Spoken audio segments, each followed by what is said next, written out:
It seems like Donald Trump is not bluffing about imposing tariffs and that the T word is actually his favorite word in the dictionary. Now, why am I saying that? Because Donald Trump appears to be serious about imposing these tariffs, especially after when he pledged a 25% massive tariff on Mexico and Canada and an additional 10% tariff on Chinese imports. But what is Trump's aim with these tariffs? What does Trump want to achieve? Is it because he wants better negotiation deals with other countries, or is it because he wants to put the interest of American manufacturers first? We are going to answer all of those questions in this video here. So if you're new to our channel, please subscribe so you do not miss our new videos. Alright, so why does Donald Trump want to impose these tariffs? What is his ambition behind these tariffs? Now, yes, Trump wants to protect the American manufacturers through tariffs. He wants to protect the interest of American producers and manufacturers. But with these specific tariffs on Mexico, Canada, and China, Donald Trump wants to achieve two things. He wants Canada, Mexico, and China, all of them, to stop the inflow of illegal immigrants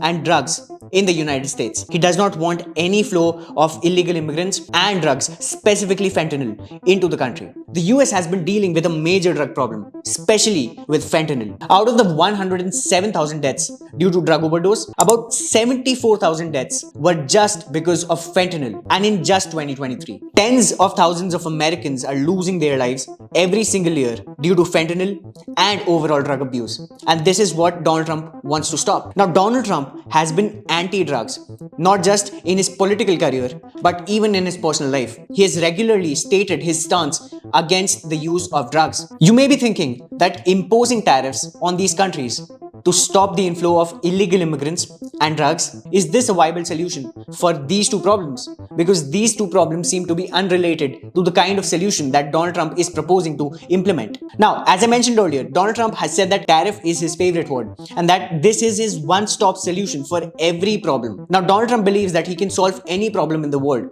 with tariffs, to the extent that he has even said that he can stop a war from starting because of these tariffs. And I've talked more about that in this video here. Now, if you're interested in watching the entire video on how Donald Trump wants to impose these tariffs, you can click the link in the description below. So if he says that he can use tariffs to solve any given problem, you may even want to believe that. But what could be the possible implications of these tariffs on China, Mexico, and Canada and their relationship with the US, specifically when it comes to trade? Well, these are three of the biggest trading partners of the US, Mexico in particular being the largest trading partner. Now, Mexico exports roughly 79% to the US and is heavily dependent on the US for its exports. So a 25% massive tariff is going to hurt Mexico's overall exports, and it is even going to hurt its economy because the country is already facing a trade deficit. The country imports more than it exports to the rest of the world. And on top of that, this tariff, if it comes into play, that is going to lead to a devastating impact on the balance of trade of Mexico. So Mexico's president has said that they are going to retaliate with higher duties, higher taxes, higher tariffs if the US actually imposes these tariffs. On the other hand, when you look at Canada, Canada's PM Justin Trudeau actually called Donald Trump as soon as the news came out that he's going to impose these tariffs as one of his many executive orders on his first day as president. Now, Canadian officials have argued that both of these problems, the illegal immigrant problem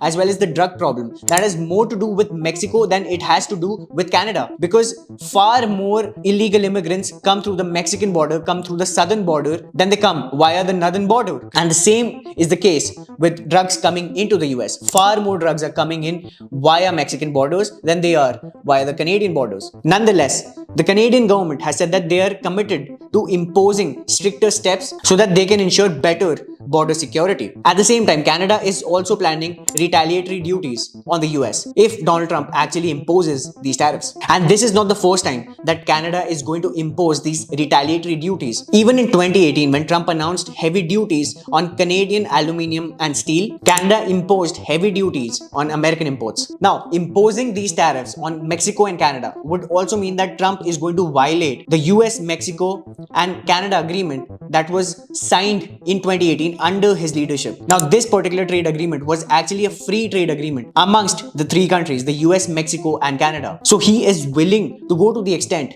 to violate this particular treaty that was signed under his leadership if the two countries cannot stop the flow of illegal immigrants and drugs into the US. Both of these countries have said that they are going to work together to not let illegal immigrants as well as drugs cross the American borders. And as for China, Trump has already said that he is going to impose tariffs upwards of 60%. Now, these tariffs could go as high as 100, even 200% on certain products. And an additional 10% tariff on top of that is only going to strain the relationship between the two countries. One important thing over here is that the US is China's largest trading partner, and both of them have a trade value of about $660 billion.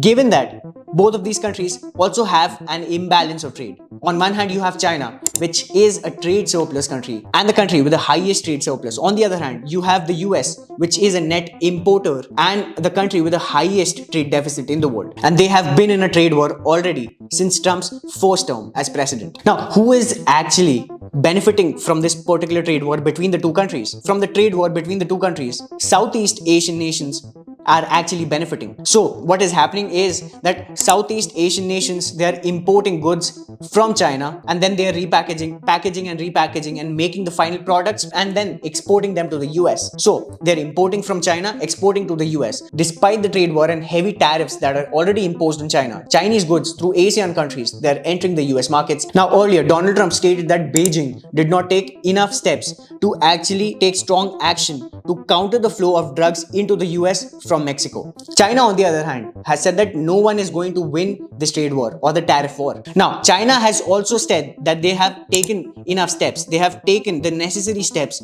and Beijing agreed to curb the export of materials that are used in the making of fentanyl and other drugs. Now, China has also said that it is willing to continue the cooperation on anti-drugs with the US. But if Donald Trump imposes these tariffs, no one knows what is going to happen to their trade relations. They are already strained. And with Donald Trump coming in and imposing the taxes that he initially said he would and a 10% tariff on top of that, we don't know where that situation is going to lead to between the two countries. And if that happens, will China even cooperate with the US when it comes to stopping the inflow of drugs into the US? We'll have to wait it out and see. So this is where US, Mexico, Canada and China stand at regarding these tariffs and dealing with the two major problems. With that being said, what do you think about Trump's proposal of a 25% massive tariff? Do you think that this is a viable solution to the two problems that we have talked about? Let me know what you think in the comments below. If you found this video valuable, please share this video with your friends and family and please subscribe to our YouTube channel. Thank you for watching this video and have a great day.